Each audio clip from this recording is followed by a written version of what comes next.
నమస్తే, welcome to Chitragupt. This is Harish.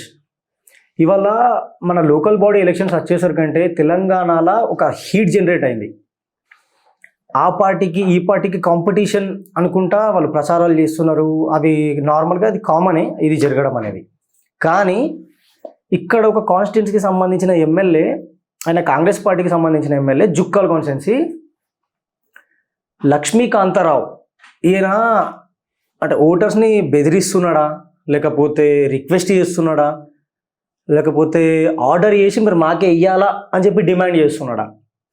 ఇదన్నీ నా క్వశ్చన్స్ ఎందుకు వచ్చినాయంటే ఒక్కసారి మీరు ఈ వీడియో చూడండి. చూసిన తర్వాత మనం దీని గురించి మాట్లాడదాం. ఇక లోకల్ బాడీ ఎలక్షన్లు ఉన్నాయి, అధికారం అనేది ఉన్నది. రేపు నీకు ఇందిరా మిల్లు కావాలా, నీకు రేషన్ కార్డు వచ్చింది, రేషన్ కార్డు కావాలి, నీకు రోడ్డు కావాలి, నీకు మోరీ కావాలి, నీకు స్కూల్ కావాలి. అయితే దానికి ఎసొంటి నాయకత్వం కావాలి మీరు ఆలోచించండి. కాంగ్రెస్ పార్టీ సర్పంచ్ ఉంటే మీకు పనులు అవుతాయా, ప్రతిపక్షం సర్పంచ్ ఉంటే మీకు పనులు అవుతాయా మీరు ఆలోచించండి. ఎంత పెద్ద బిల్డింగ్ కట్టినా లాభం లేదు. గ్రామ స్థాయిలో మీరు కాంగ్రెస్ పార్టీ అభ్యర్థిని గెలిపిస్తేనే మనకు భవిష్యత్తు ఉంటుంది. రేపు నేను ఫండ్లు తీసుకొస్తా. మీ గ్రామంలో నా మంచి లేకపోతే మీ గ్రామం మీద నాకు ప్రేమ ఎట్లా వస్తుంది మీరే చెప్పండి. అవునా కాదు? పెద్ద మనుషులు మీరు రాజకీయంలో ఉన్నారు 40 సంవత్సరాల నుంచి. నేను ఒక దిక్కు ముఖం పెడితే మీ సర్పంచ్ ఒక దిక్కు ముఖం పెట్టి అంటే కథ మీకు గుడ్డిసున్నా. విన్నారు కదా, ఈయన ఏమంటున్నాడు? లోకల్ బాడీ ఎలక్షన్స్ ఉన్నాయి, అధికారం మనదున్నది. రేపు మీకు ఇల్లు కావాలన్నా, రోడ్డు కావాలన్నా, ఏదైనా పథకాలు కావాలన్నా, ఇంకా ఏది కావాలన్నా, మీ ఊరు డెవలప్మెంట్ కావాలన్నా కాంగ్రెస్ పార్టీ అభ్యర్థికి ఓటేస్తే మాత్రమే ఇవన్నీ అవుతాయి, లేకపోతే కావు అని స్ట్రైట్గా చెప్పేస్తున్నాడు. నాకు ఒక డౌట్. సరే, ఇప్పుడు మీరు మీ ప్రభుత్వం ఉంది, మీరున్నారు, మీ పార్టీ వాళ్ళు వస్తేనే చేస్తానంటున్నారు. ఓవరాల్ కంట్రీ మొత్తంలో మీ ప్రభుత్వం ఎన్ని జాగాలలో ఉన్న? కాంగ్రెస్ పార్టీ రూల్ చేస్తున్న స్టేట్స్ ఎన్ని? తెలంగాణ, కర్ణాటక, జార్ఖండ్, హిమాచల్ ప్రదేశ్. ఈ అన్నిట్లో కూడా ఎక్కడన్నా ఓన్ రూలింగ్ పార్టీ అయినా కానీ ఎక్కడైనా ఆ స్టేట్లో కంప్లీట్ డెవలప్మెంట్ జరిగిందా? Question mark. జరగలే. ఇచ్చిన హామీలు నెరవేర్చిండ్రా? అన్ని స్టేట్లు అడుగుతారు, ఓన్లీ నాట్ ఓన్లీ తెలంగాణ. చేయలే. దివాలా తీసే దగ్గరికి వెళ్ళిపోయిన స్టేట్స్ కూడా కొన్ని స్టేట్స్ అయితే ఆ గవర్నమెంట్ రూల్ చేస్తున్న దగ్గర, స్పెషల్గా కాంగ్రెస్ గురించి చెప్తున్నా. అంటే ఇప్పుడు మీకు ఓటు వేయకపోతే మీరు పనులు చేయరా? మరి మీరు అక్కడ జుక్కాల్లో గెలిచిండ్రు అంటే అదే పబ్లిక్ కదా మీకు ఓటేస్తే మీరు గెలిచిండ్రు. మరి అప్పుడు మీకు ఓటేసిన పబ్లిక్కి ఇప్పుడు ఓటు వేయకపోతే మీరు ఏం చేయరా? అంటే సర్పంచ్ల దగ్గర మీరు సర్పంచ్లు మీకు ఇస్తేనే మీరు ఊరిని డెవలప్ చేస్తారు, లేకపోతే చెయ్యరు. అంటే మీరు ఇచ్చిన స్టేట్మెంట్ని బట్టి చూస్తే తెలంగాణలో బీజేపీ ఎక్కడెక్కడైతే గెలిచిందో ఆ నియోజకవర్గాలకు మీరు ఫండ్స్ ఇయ్యరు అని చెప్పి క్లియర్ అయిపోయినట్టే కదా. ఫండ్స్ ఇయ్యరు, ఇప్పుడు గెలిస్తే అసలే ఇయ్యరు అని చెప్పి మీరు క్లియర్ చేస్తున్నారు. సీఎం రేవంత్ రెడ్డి ఏమంటాడు? ఇండియాకి పాకిస్తాన్ వాళ్ళు వచ్చి కొట్టిపోయినరు, ఇట్లా అయిందని ఇన్సల్ట్ చేసి, ఆర్మీని ఇన్సల్ట్ చేసి మాట్లాడతాడు. ఇక్కడున్న ఎమ్మెల్యేలేమో డైరెక్ట్ పబ్లిక్ని ఇన్సల్ట్ చేసి మాట్లాడుతున్నారు. ఏకంగా ఇక్కడున్న ఎమ్మెల్యే, ఇప్పుడు మనం మాట్లాడుతున్న ఎమ్మెల్యే, జుక్కాల ఎమ్మెల్యే లక్ష్మీకాంతారావు అయితే డైరెక్ట్ పబ్లిక్ని బెదిరిస్తున్నాడు. మీకు రోడ్లు కావాలా, ఇల్లు కావాలా, ఫ్యూచర్లో పథకాలు కావాలంటే మీరు మేము చూపించిన వ్యక్తికే ఓటేయాలా? నాకు అర్థం కాదండి, ఎందుకు వేయాలా?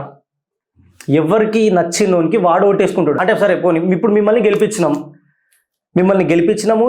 స్టేట్లో మిమ్మల్ని మీ గవర్నమెంట్ని తీసుకొచ్చినాం. మీరు ఏం చేసిండ్రు? 420 హామీస్ ఇస్తే దాంట్లోంచి మీరు ఎన్ని నెరవేర్చిండ్రు?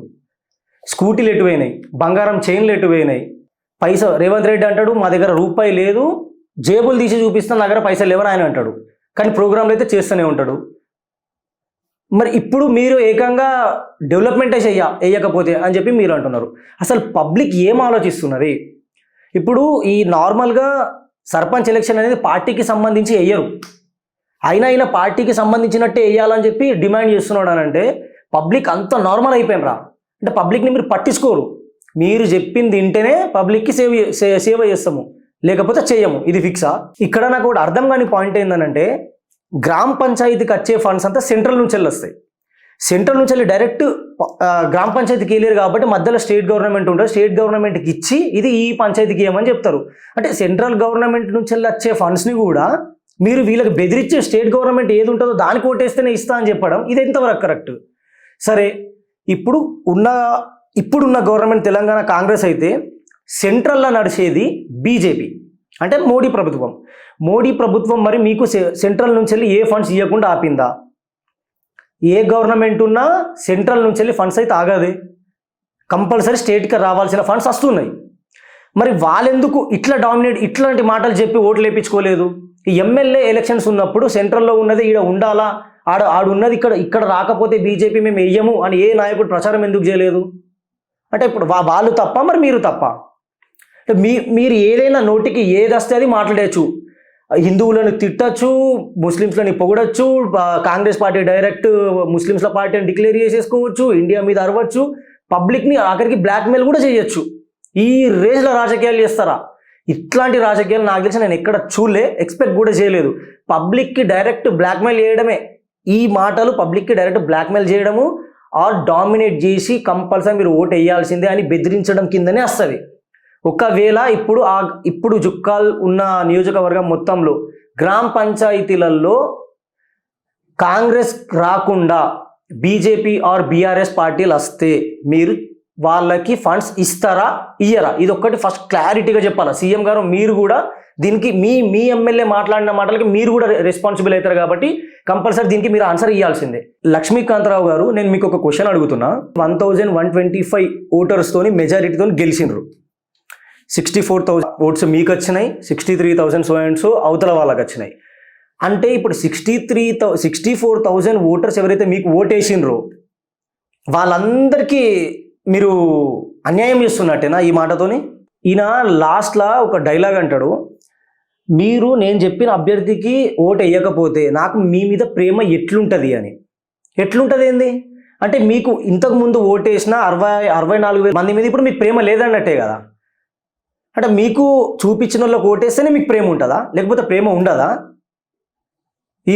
ఇప్పుడు జరిగే ఎలక్షన్స్ మాత్రమే మీకు ఇంపార్టెంటా? అంటే మీకు గెలిపించిన ప్రజలంతా ఏమో మరి వాళ్ళు వేస్టేనా? అంటే మీకు గెలిపించి ఇప్పుడు వాళ్ళు తప్పు చేసిందని వాళ్ళు యాక్సెప్ట్ చేయాలి, అంతే కదా. ఈ ప్రేమలు గీమలు ఏందన్నా, మీరు పబ్లిక్ సర్వెంట్, పబ్లిక్కి మీరు కంపల్సరీ చేయాల్సిందే. అంతేగాని మీరు నేను చెప్పినోడికి ఓటేస్తేనే నేను ప్రేమ చూపిస్తా, నేను చెప్పినోడికి ఓటు వేయకపోతే మీకు ప్రేమ చూపియా, నేను మీ దగ్గర రాను, మీకు మీ ఊరు చక్కగా కాదు, మీకు ఏ పథకాలు రావు, మీకు రోడ్లు రావు, ఇల్లులు రావు అంటే ఎందుకు రావు అన్న? బరాబర్ ఇవ్వాల్సిందే, గవర్నమెంట్ చేయాల్సిందే. ఏ పార్టీ ఉన్నా, ఏ పార్టీ ఎమ్మెల్యే ఉన్నా, రూల్ చేసే గవర్నమెంట్ కంపల్సరీ పబ్లిక్కి సర్వ్ చేయాల్సిందే. ఇది ఫస్ట్ మీరు గుర్తుంచుకోండి. ఎవరైనా సరే, సీఎం అయినా పిఎం అయినా పబ్లిక్ సర్వెంట్ కిందనే వస్తారు. పబ్లిక్ ఇష్టం వచ్చిన వాళ్ళకి ఓటేస్తారు, నచ్చిన వాళ్ళకి ఓటేసి గెలిపించుకుంటారు. మీరు చెప్పినారు కదా, మీరు భయపెట్టినరు కదా అని చెప్పేసి ఓటేసే అంత దిమాగ్ తక్కువ పబ్లిక్ అయితే ఇక్కడ లేదు. Thank you. జై హింద్, జై భారత్.